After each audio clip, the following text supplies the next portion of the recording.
Today in the Nerdy Gritty, what makes a good sequel? Hey everybody, welcome back to the Nerdy Gritty, where we delve deep into the details of pop culture. I'm Dez. And I'm Fox. Fox, something I know that you've been really excited for, and I have been a little bit cautious of, but also pretty excited for. Okay, yeah. Oh, but I mean, the hype level has been Just huge. get to it. Fans, a select few fans were recently allowed to watch the series premiere of Titans. The new live-action I feel Teen so Titans sorry for them. television show. Unless they get the opportunity now to make fun of a piece of crap, because I love doing that. And reviews are out. Oh, I'm so excited. It sounds, based on your tone and the context here, that it's really bad. And I love it. It's not good. So, I'm angsty, Robin. my favorite quote, I read a few articles. My favorite quote is, "It lands about as well as the Flying Graysons." Oh, it's funny because they died. Yeah, apparently it is making such an effort to be grim and gritty. Be cool and edgy. Yeah, it's just bad. Yeah. Like really bad. So That's like awesome. I kept on my phone the most positive and the most negative one that I saw. Okay. And the most negative one is just funny. So I'm gonna well, let's start with the most positive one Sure. first. And We all need some positivity in our life. right. Here are some of the things like that they say about this. So I read this article this morning, and then half an hour ago. So I read this article about 2 hours ago. Okay. And then half an hour ago, I pulled it up again, and it's been edited already. All right. So one of the quotes that was in here that I wanted to say was that if you are a longtime fan of the series, this may not be what you're expecting. That doesn't mean it's bad per se, but it's specifically meant for a certain group of people. And Okay. that's what it said, and that was like one of the more positive. That's the things most that was said. trepidatious, like. Exactly. And and then that's been edited out. Oh. I'm guessing that this is a paid review, Oh. and that he put that he up. was trying to be gracious, Right. and it was that not, it's really, really bad, but he was paid to give a and positive Warner Brothers review. was like, even that's too much, man. Yeah, and so some of the things. Let's see, I'm trying to find something positive because thus far there's nothing. Like it's all so neutral. This is where I'm somewhat conflicted because while blood is expected to fly in street fights, the brouhahas here look as though they come from the mind of Eli Roth. Really? They're Yeah. super ultra violent and Yeah. not bloodless. Yeah. That makes me want to watch it a little bit more Um. because I'm a fan of like super unnecessary ultra violence. So the thing that everybody is talking about,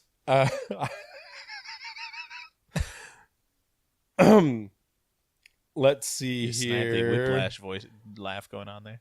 Oh my gosh, this is so good. Where is it? I'm so sorry. Yeah, we got a lot of dead air. I know I here, should have man. because when I closed this, it reset all of the articles to the top, and so now I got Idea for a zombie movie that takes place on a plane.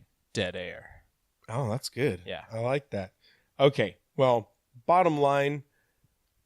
Apparently, Robin stabs a guy in the crotch with garden shears. Okay, as we all do time to time. And there have been a lot of jokes about this show mangling dick. Because apparently he is, like, Dick Grayson is just this ultra gritty, angsty character. Like, would be more appropriate for like what's his son's name? What's the Which one? Jason Todd? No. Damian Wayne? Damian Wayne. He's a little more edgy, and maybe they should make it him instead. More like a 2001 vampire movie. Like- All right, this is So- The Crow. yeah, it is apparently laughably bad. Oh man, 100%, everybody knew that from the very first trailer. 100% of the characters kill people. Okay. In this. Coriander, so Starfire, apparently like goes on a huge murdering spree. Ooh, so wait, Starfire? Yeah. Oh, And so that's man. another thing is like, look, if you grew up with like adorable Starfire Yeah. in the cartoon, and then you're like, oh, I'm a little bit older now, and here's this super cool show. Oh, she's murdering everybody. What would be the best if they tried to combine the two? So she's like killing people, and she's like, "This is the murder!" Like, just, I'm like gonna just she's spat my coffee in her everywhere. like speech pattern that she has. That'd be great. It is very enjoyable It to is do the murders. To do the murders. On my planet, we call this Squizgar. And Squizgar goes like this. People exploding, Dr. Manhattan style. So I'm wondering very much so where DC's going to go with this. Yeah. Because Hey, remember when we talked about very recently what they should do? oh This yeah, is not helping their No.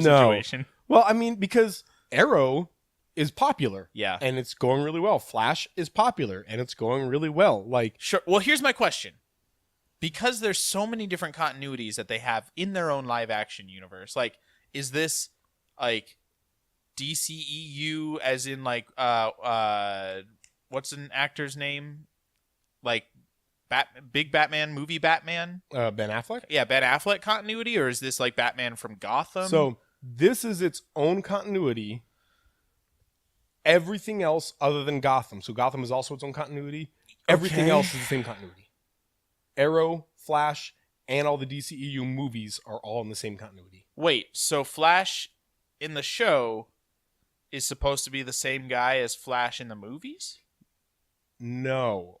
Actually, that's a good point. They're two different Flashes. Wait.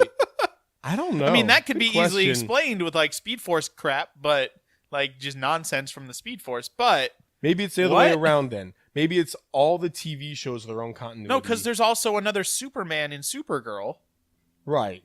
So I think it's all the TV shows their own continuity. that's definitely and true, all the especially movies like are their own Legend of continuity. Tomorrow and everything. Well, yeah. Right. So is this one with the So TV is this shows? movie or is this TV shows? I think this one's TV shows. I think. Okay. I don't know. Or So it it's might be late its own because new one. I Batman's don't not know. really a thing in Gotham because he's a Yes, kid. he is. Oh, not in Gotham. Gotham he's a is its young own kid. continuity.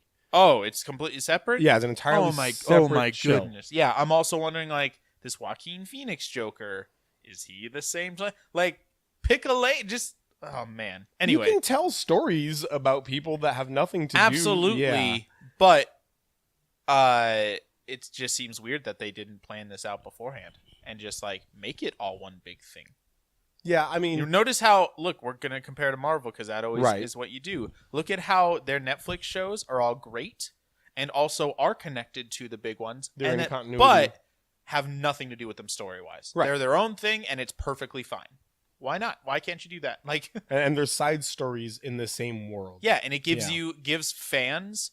Like fans of the whole universe, like a thing to be like, oh, that's a reference to that just Right. happened. But also, if you've never seen that, you're like, whatever, I don't care. They often talk about You like, just, like, the yeah, event or the incident. The event, The incident, yeah, the incident, yeah, or just quick mentions to, I don't have a big lightning hammer or something like Yeah. that. You know, There are a lot of things like and, that. And Yeah, it and they all- rewards a viewer. and yeah, that's Right. true. And you We've can already do talked that, about this, but, but Titan anyway. sounds terrible, and I love it. it's hilarious. It's really You know the funny. term Schadenfreude, No. where you revel in somebody else's Oh yes, misfortune? yeah. I feel that a whole lot with the whole DCEU.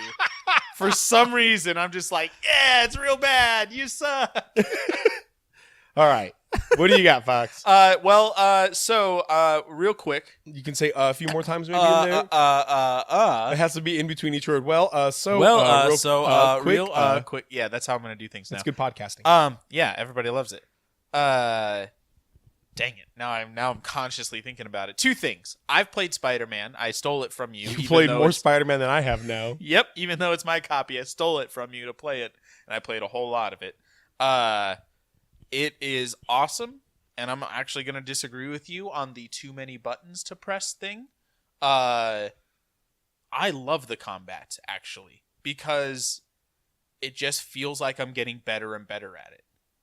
I do agree I'm with getting that. better and better in not just like I can beat them more easily, but like I have an easier time incorporating all the different things now. Like, ooh, and then it's very fun to start doing that because like I wasn't really doing the whole like you can jump and then swing kick people, but then it was a challenge in one side thing. Do that 5 times. And I was like, oh, okay, I'll try it out. Oh, this is fun. And so now I like regularly incorporate it. So I actually really appreciate it.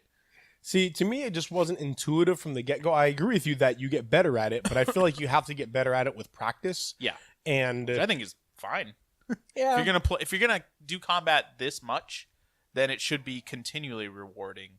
And I feel like you get better and better at it, and it's more rewarding because then you just feel like a freaking BA when you're. See, I feel like that with fighting games, Yeah. where you're practicing, but like with if we take Kingdom Hearts or Batman Arkham, which Spider-Man is, the Arkham series really compared to, the Arkham game gives you the basest combat, and it's really smooth and intuitive, and everything they add is just like a real emphasis on that core. Sure, or just a new ability, new gadgets to add onto, which is also a thing in this. But I feel like a lot of the maybe what it is, and this is just different preference at this point.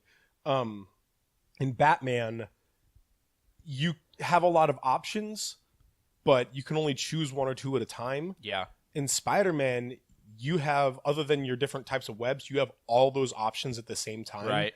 And they try and make enough button combinations or enough button pushes or whatever to give you the ability to do all of those things at any time you want. Yeah. And so, again, I agree with you. It takes practice. Yeah. And then I also watched an interview where they were talking about the developers wanted to have like an improvisational feeling to it.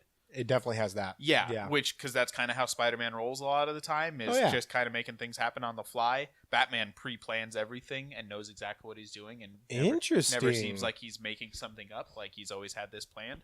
Spider-Man just kind of like does it on the flies fly, by the seat of his pants. That's called the Indiana Jones gambit. In exactly. literature. Yeah, and that's what they were kind of going for this combat. So I think they accomplished that. But yeah, it's a great game. It's a really great game, and I can't wait till you finish it so I can finish the rest of the story. Yep. Because I want Peter and MJ to get back together. I know. They're so cute. They're so adorable. And also Mary Jane is awesome in this. Yeah. She is a great character. Yeah. I really enjoy when you get to play as her. But one more thing, I just want to shout out to my boys at CD Projekt Red. We're best friends, is why I call my boys. Yeah. That's why you call them CD Projekt Red. That's all their Name names. one person in CD Projekt Red. Bill. Dang it, he knows. There's so many Bills. That's all of their names. No, you told me to name one of them. I don't named even. him It Bill. doesn't matter if they're not named. That's his name now. I've named them Bill. No, they've been pretty awesome. They're a great company, and so I wanted to shout them out. But they also have a new game coming out. Another, if it's Witcher related, obviously I'm going to be on board with it. They're also getting sued, but well, they're getting sued by a guy who regrets not taking an offer they gave him 16 years ago. Long story short, The Witchers were a book first, and then CD Projekt Red came in and like, we want to make games out of it, and they're like, we'll offer you a percentage, and he's like, oh, I don't want a percentage. Yeah, you're not going to make any money, so just give me a bunch of money right now. Just give me money now, and then he now is like, oh no, I regret everything. These are actually really popular. Yeah. Give me $16 million, and they're like, no. Yeah, wait, that's let me not look at how my contract. It says no. It says F off. That's not how it works, man. Like, you grow great books. I really enjoy reading them, but that's not how it works. You grow great books. You grow great You plant books. them, and you nurture them, right? And they grow beautifully. Clearly don't know the writing process. But yeah, I'm really excited for the new game. Just how much effort they put into even like what seems like a placeholder. Not a placeholder, but like a... Okay, we've got a huge game coming out soon, Cyberpunk, but here's another like Gwent RPG. Well, we're waiting. It's also 30 hours long, and it also has full voiceovers. So crazy. Yeah, I'm really pumped about it. So good job, guys. Looking forward to paying you all the money for all the things. Speaking of things that are spin-offs or that are following up of an original, let's get down to the nerdy gritty. Yeah, let's do it. You go ahead. Yeah, we live in an era of remakes and sequels. Yes. And there are no new ideas right now, or at least there are very few new ideas right now. For the most part, we're making gritty Titans movies, or or just making soft Venom, reboots or to movies things from like 30 that. years ago. So something Fox and I have been kind of wondering in our mind is what makes a good sequel, and what could also make a bad sequel. Yeah, and what can a good game also be a bad sequel? Right. Because I really think they can. I thought about this a lot. We've been playing, I mean, by the nature of things lately, like you're just playing sequels a lot because that's what's coming out. But also, we've just several of our games on our channel recently, like Shadow of the Tomb Raider, Kingdom Hearts 2. Those are the big ones that kind of got me thinking about, like, we're playing sequels, and I love one of them more than the other, both because I think it's a better game, but also it just feels like a better sequel to the one that came before it.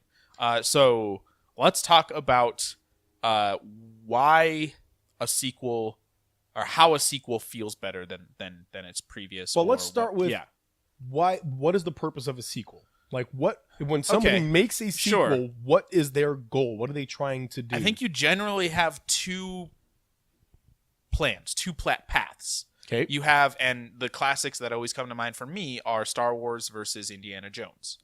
You have your Star Wars option, where A New Hope came out. It wasn't even called A New Hope. It was just called Star Wars. Right. It was a great science fiction movie and ended with a very satisfying, we've destroyed the Death Star. And they could have stopped right there. Right. It could have been its own story. People liked it, though, and so they were like, well, let's move on. What happens after? And so they continued the story. They, even though they didn't intend on doing it, they took, well, there's going to be consequences, so they continued a story, and the movie that came out after obviously had connections because it's the same story, right? But in essence did something completely different. And on the other hand, you have Indiana Jones, where it's essentially the same thing, but different.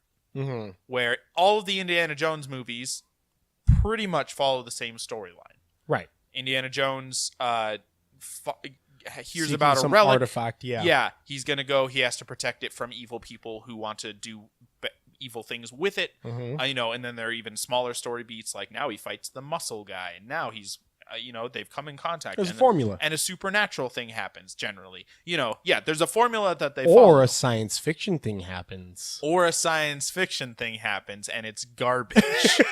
It's bad. Man. So I feel like those are the two major paths. And then you have something like a soft reboot, which is essentially just remaking the original, but technically as a sequel. I guess would be the third major path. It's pretty much the same as doing the same thing but different, though. Right. Like Jurassic World is essentially the same movie. And I think that Jurassic Park. It really is exact. Anyway, I'm not going to get into that. Which it's supposed to be in the same storyline, which to me it's like, you've done this once already. Yeah, it makes all the characters seem like big old idiots. This big dummies. Yeah, or like Force Awakens and A New Hope are essentially the same movie. They have the same skeleton. I've talked about this a lot. But with new characters, and they look different, but underneath, they're very much the same. Yeah. So I think that the key purpose of a sequel is to maintain interest in your characters and story. Okay. And I think that is the point of any sequel, whether it be movie, game, book. Maintain interest in your characters and story. It sounds like that's from like a studio, like developer money making standpoint. Let's keep it relevant so people will still want to pay us money to see it. Well, more than anything, I guess, while remaining true to that character and story is what I'd say. Because at some point you want to finish it. You want to tie it up. Yeah, you'd hope to tie it up.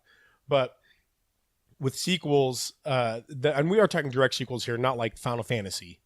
Final Fantasy games are sequels they're... in the sense that they're like the same name, but they are completely different games. Right. So we're talking story sequels here, just to be clear. Right. But I just think that no matter what you do, if you bring out a product in which your characters and story are not interesting anymore, I still think it's a failed sequel. And so we've kind of talked about that. You kind of mentioned that already, saying like it could be a really good game, but a bad sequel. Yeah. So those two games that we mentioned before, Kingdom Hearts 2 and Shadow of the Tomb Raider, I think are really good examples of good and bad sequels. Right, I agree. Kingdom Hearts 2 is they're both essentially sequels story-wise to what happened before. kind of, because there's little connections in Shadow of the Tomb Raider. There's so many Shadow games on my shelf right now. Is Shadow of the Colossus, Shadow of the Tomb Raider, Shadow of Mordor, and Shadow of War, and it's just like I mix them up. Anyway, come up with better titles for your games. You should get all of those, put them on like one little area, and then just put something that blocks the light from it, so they're all in the shadow. Those are the Shadowlands. Everything under the sun belongs to us. Yep. What about that section? Yeah, some of them are okay. Yeah, I need to get Shadow Hearts though. Shadow Hearts is a phenomenal. No, yeah. So they're both technically sequels story wise. I mean, actually, Shadow of the Tomb Raider is very much a sequel. It's about Trinity, the same company that she's fighting against, and all these stuff.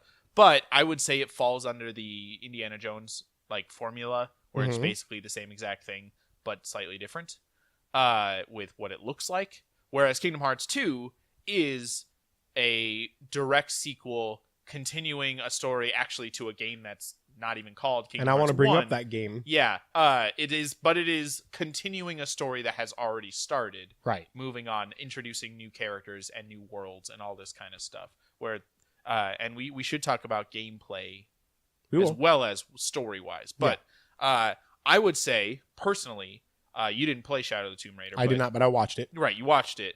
It is, in my opinion, a bad sequel. It's a fine game. Right. It's fine. It is, but I do believe that a good sequel, even if you're doing something like Indiana Jones, where you're just basically telling the same story beats with the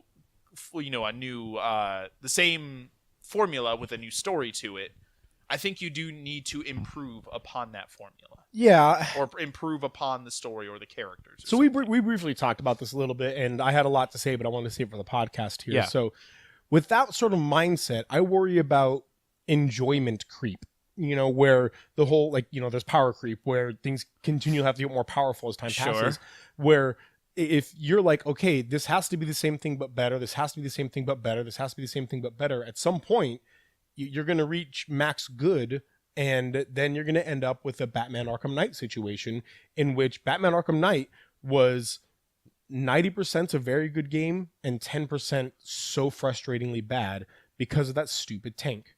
And Arkham Knight essentially was Arkham City, but with a tank now. There were some new things, and they changed some things up, and there was a different map and everything. But you could say the same about Shadow of the Tomb Raider. There were some new things, and there was and there was a different map for sure. But a whole different region. Essentially, it was the same, and essentially Arkham Knight was the same as Arkham City.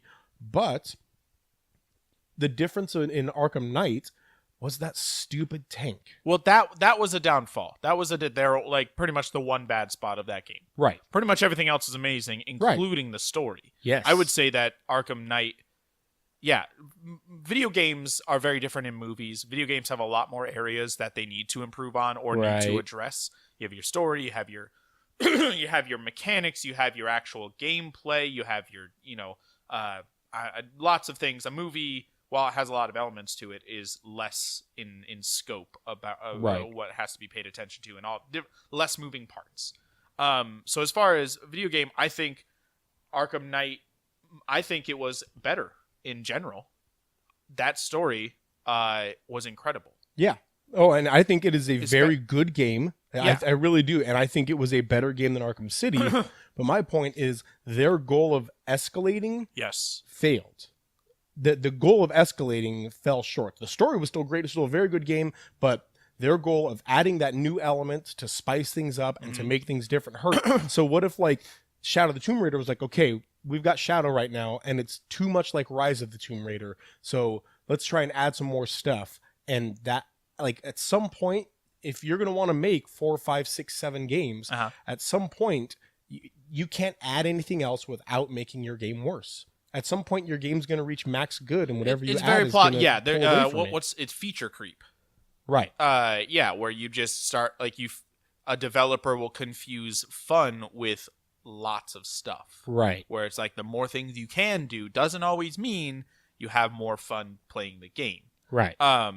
So yeah, that's 100% a thing, and definitely should be paid attention to. Arkham Knight kind of failed with adding a new, the Batmobile could have been cooler. It was Yeah. fine. It- Don't make it part of combat like you did.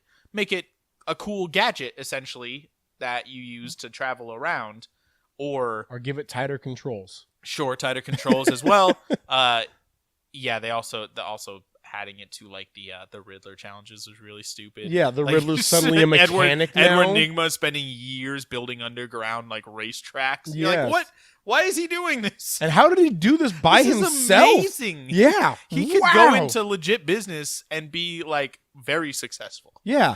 Also, how did he do this underneath Gotham? Yeah, Was he just digging how many holes? resources? Yeah. Riddler came out there with a shovel. And he's like, all right. All right. Gotta amp it up. Got a third game coming out. Well, I guess fourth game, but Rocksteady's calling me back. Yeah. Gotta make it better for him this time. Man.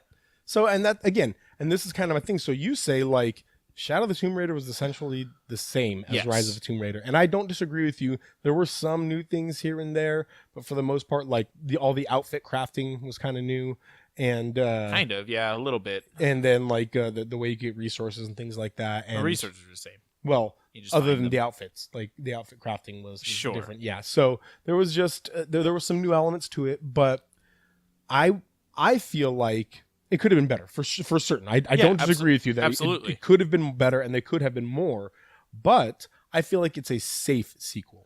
It is 100% safe. Yeah. Yeah. I'm not saying that making a solid game like Tomb Raider or Rise of the Tomb Raider and then just making another one is necessarily the wrong idea. Right. If you've got a safe bet. Shadow was a good game. It was fine. Yeah. I enjoyed playing it.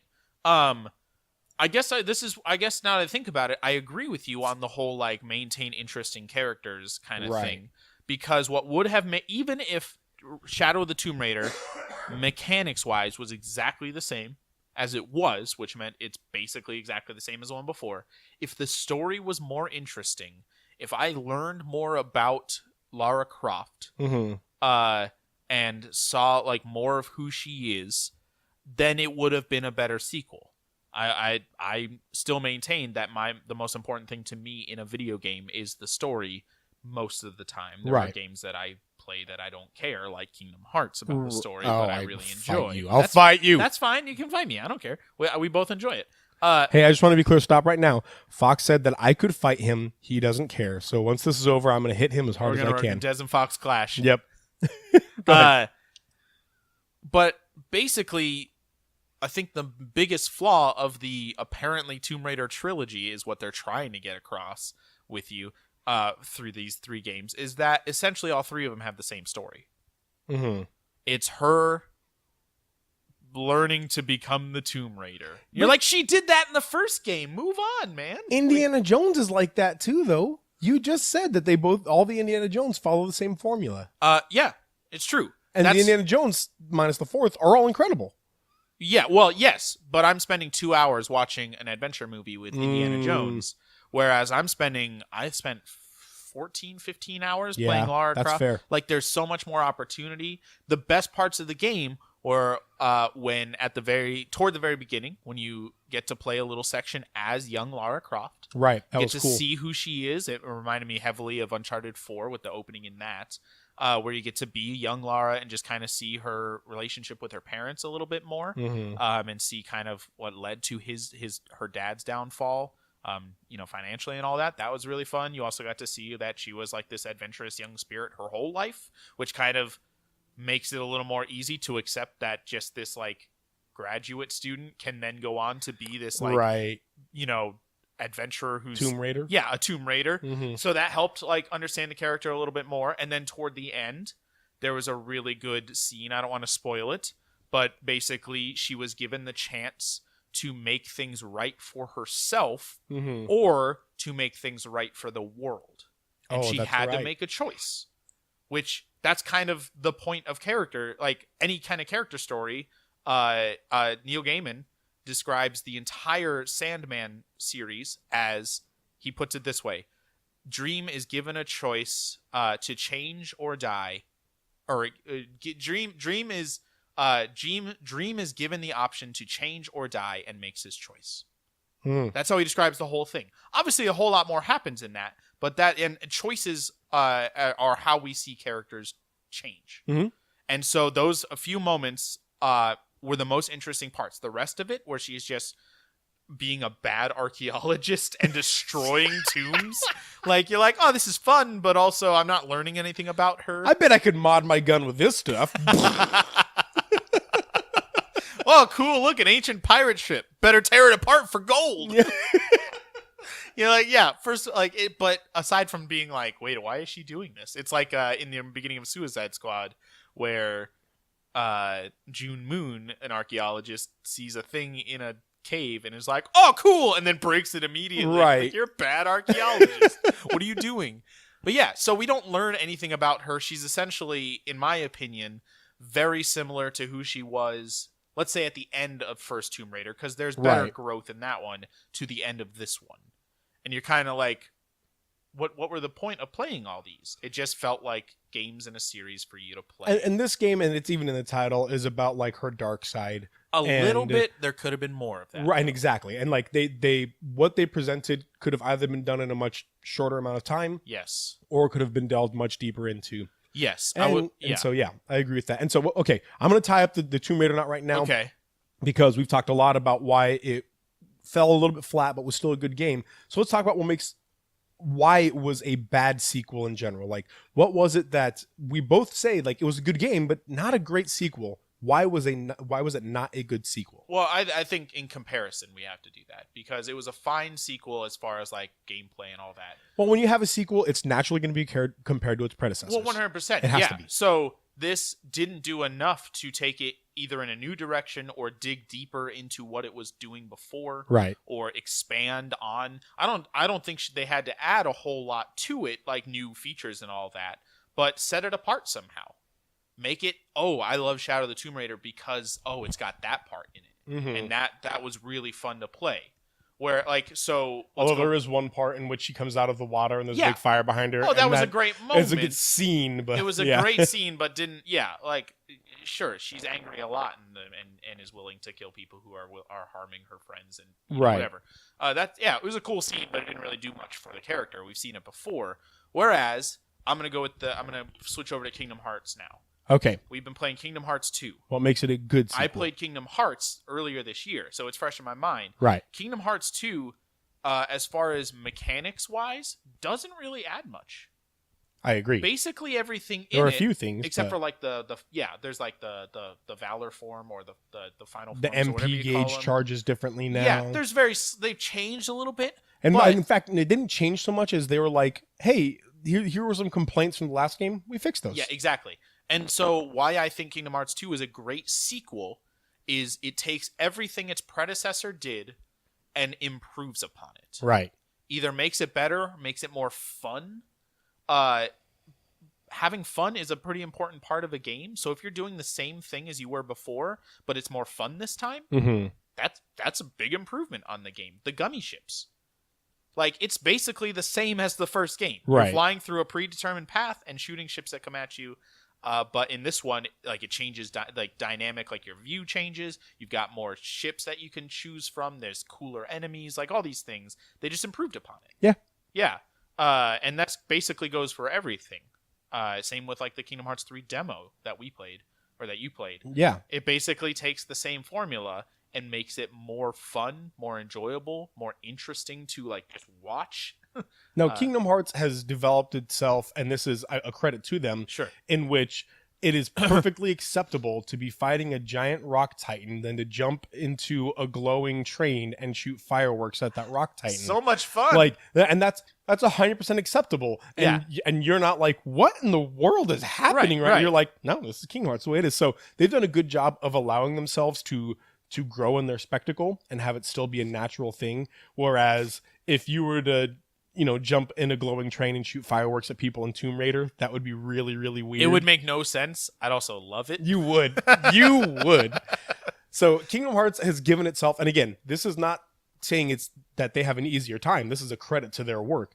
They've given itself a lot more room to expand and to blow up. And I think that's part of where sequels, if you're going to be making a game or a movie or anything that is is going to have a sequel, you have to give yourself room to grow. And I think that Tomb Raider fell flat with that, where they knew they were going to make at least a trilogy. And so why not make things that they know they can improve upon, or maybe not even improve upon, because that makes the mindset of like, okay, this is good enough for now. Yeah, we're going to make it better. The Apple iPhone Right. premise. Not like that, though. What I mean is, why not make something in which they say, okay, and then we can do more when we want to? Square clearly did that with Right. Kingdom Hearts. They gave themselves a great premise, like a weird premise, this whole Final Fantasy versus Disney thing, and Disney thing, and started with some things where our audience is supposed to accept that this is a thing now. Right. I think Crystal Dynamics had they're both Square Enix actually. Crystal Dynamics, developer of Tomb Raider, also had a thing. We're remaking Tomb Raider. And not just like remastering an old game or making a sequel, but we are taking what you think is Tomb Raider and completely changing it. So they have a place, they have a responsibility to basically make people accept that their vision is the new thing. Right. So it doesn't even have to be that crazy. Like, they can make basic Tomb Raider, which they did, and that was a really great game. It was more fun than I think playing Shadow was. But yeah, they could have said, okay, now that we've established this, let's expand upon what we've made. And instead, they said, people like that, let's do that again. Yeah, exactly. In most ways. Right. And there were just things like, there were things they could have focused on, like weapons. Like, why not add some more weapons? You've had the basic automatic shotgun pistol for and bow for all three games. Yes. It's not hard just to develop a new weapon. Like, you have that entire system already built in there. Or the tombs. Why not add some different style of tombs or whatever else? And so, like, other than this added underwater, that wasn't really a thing in the past too. But yeah, for the most part, those are annoying anyway. These had a lot of opportunity to grow, and they didn't take hold of those. Yes. And that's where I think, particularly in the video game, growth is also another important thing. Yeah, absolutely. So both character growth as well as game growth itself. So what about mechanics, though? So what I want to bring up now, as we're talking about Kingdom Hearts, is Chain of Memories. Okay. So there was Kingdom Hearts 1. Right. And it was a very good game. Sure, yeah. Then its direct sequel is Kingdom Hearts Chain of Memories, a card-based, side-scrolling pixel art game. It came out on in the its DS, original form, right? yeah, on the DS. Yes. And that was its original. It might have been actually a Game Boy Advance game. Really? Yeah, That but you could play it on the DS. Yeah, but yeah. and so remember, the first Kingdom Hearts came out for the PS2. Right. So it was a long time ago. Yeah. So anyway, so did Kingdom Hearts 2. Yeah, a long time ago. Yeah. So, this mechanic change was so drastic and so weird, but it's still direct sequel to the story. I played Chain of Memories on my DS, and I loved it. Sure. I thought it was a really good game. So, can sequels change some core things about themselves, but still be a good sequel? Well, absolutely. Here's the thing. It's like a movie, I think, like a script. Any story can be great. Mm-hmm. You could have taken the same basic story of, like, Attack of the Clones and made a great movie out of it. There's a lot of moving parts to it, though. Right. And so it's mostly about just who's behind the wheel and making decisions. And so any concept can be great. It really just depends on the execution, I think.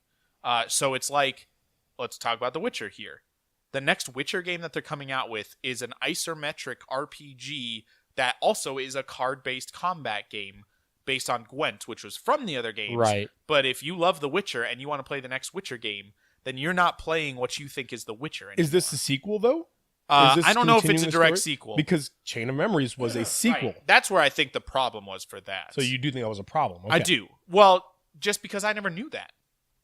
I didn't have a DS Right. or whatever I need. Yeah, I never played it, at least. I just saw Kingdom Hearts 2 is coming out. Awesome. I'm really excited. Who's this Roxas guy? What the crap is happening right now? I don't understand this game right now. Mm-hmm. And it was hard to get through that first part. And I don't even think I really played it the first time it came out.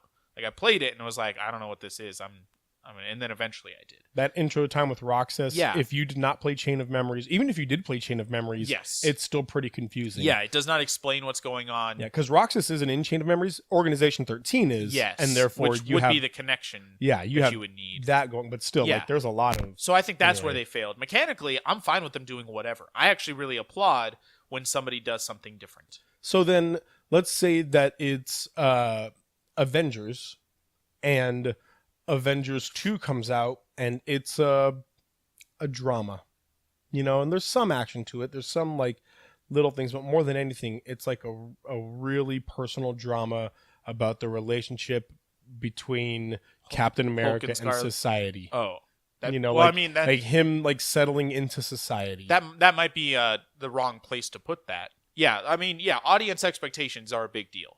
If I'm expecting a certain thing, we just had a light go out in our room. Yeah. If I'm expecting a certain thing and it doesn't match that, my initial opinion might be like, wait, what just happened? What am I doing?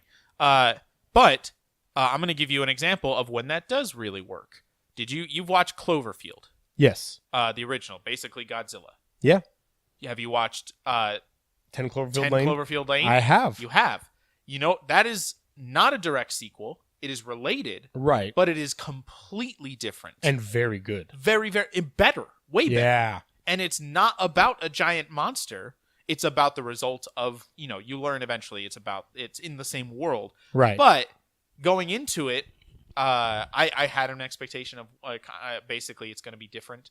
But I was very pleasantly surprised that how different it was. Well, and then Cloverfield Paradox was not as good, but it was a good movie. It was fun. It was I thought very it was sci-fi. Very mediocre. Yeah, you get- 5 out of 10 at the most. I'd as give far it like as a like 7, average, but just average. I don't care about. yeah, I'd give it like ratings. I thought it was good. I'd watch it again. There but, were I had confusing parts. I think it could have been better, but yeah. But to the point being that it's another very different movie. Yes. From even 10 Cloverfield Lane. I love the idea of the Cloverfield anthology being Mhm. many different movies that are somehow related. That's not really how they've basically all of these.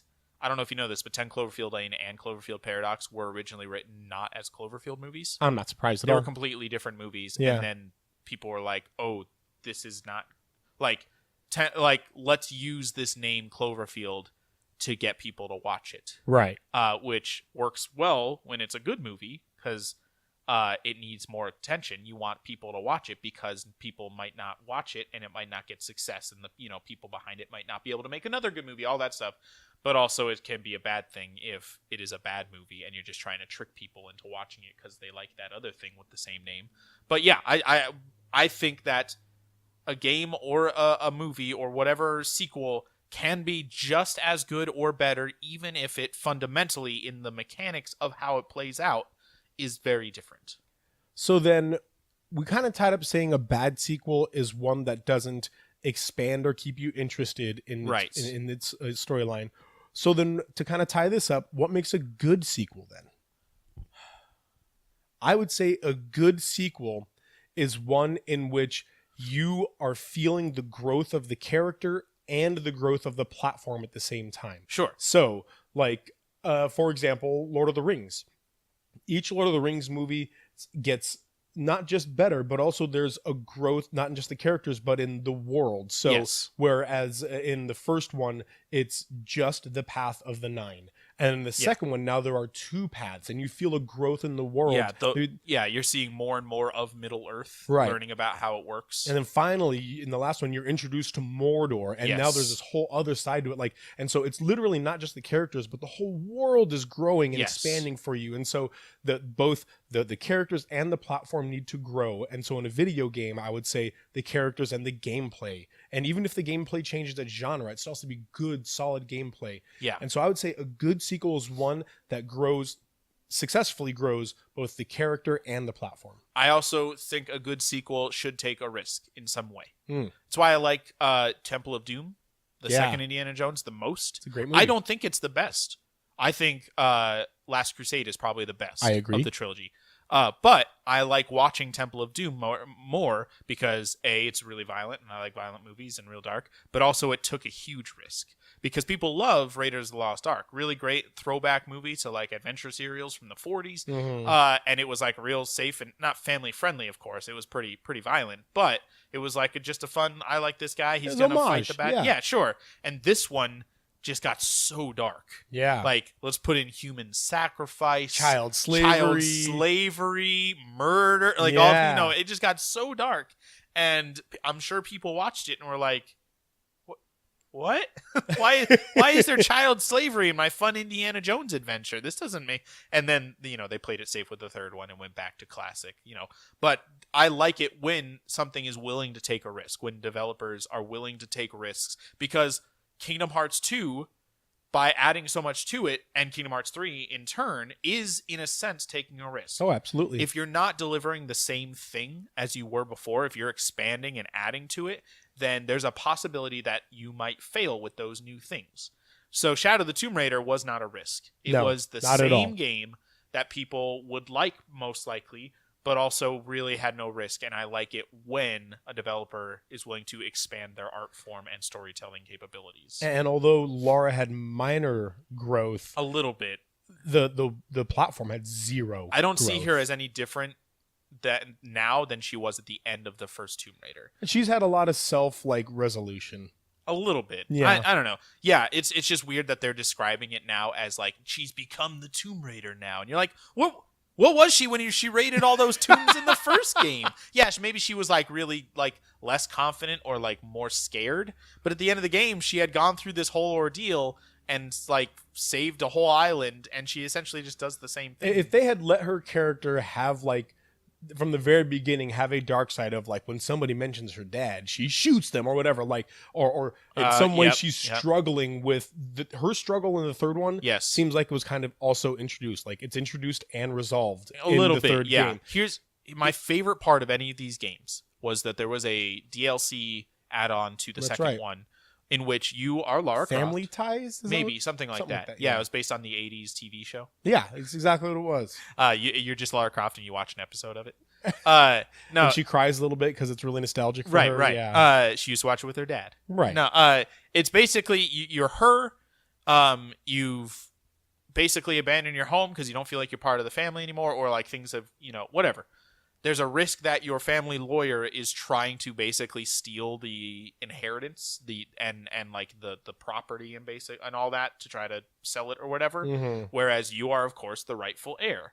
And so when you go to the Lara Croft mansion, and the game is you exploring the mansion and trying to find whatever X thing that you need to prove that you are the actual, the heir to the Croft fortune and estate. And that's a fine premise, like whatever. But throughout this whole thing, you don't fight bad guys. You don't shoot anybody. You get to see who Lara Croft is as she grows up. You get to see how her relationships with her parents were. There's like little fun Easter eggs that like, there's really one great Easter egg where it's like a letter from the butler to your dad when he's away on business and the butler's taking care of you.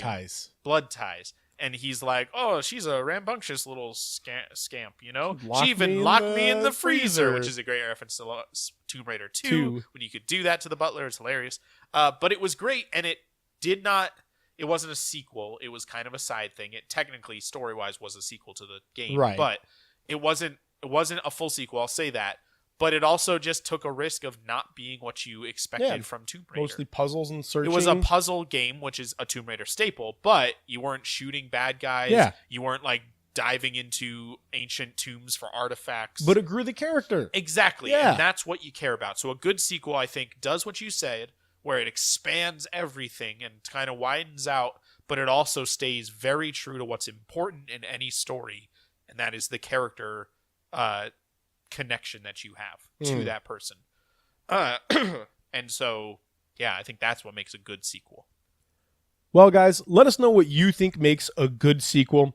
Let us know what was a good sequel that you thought, what was a bad sequel that you thought, and we didn't even get to talk about reboots. We mentioned them That's a whole briefly, thing. but That's a whole different maybe topic. it's a whole thing on its own. So, thank you guys for listening. Thank you for your support.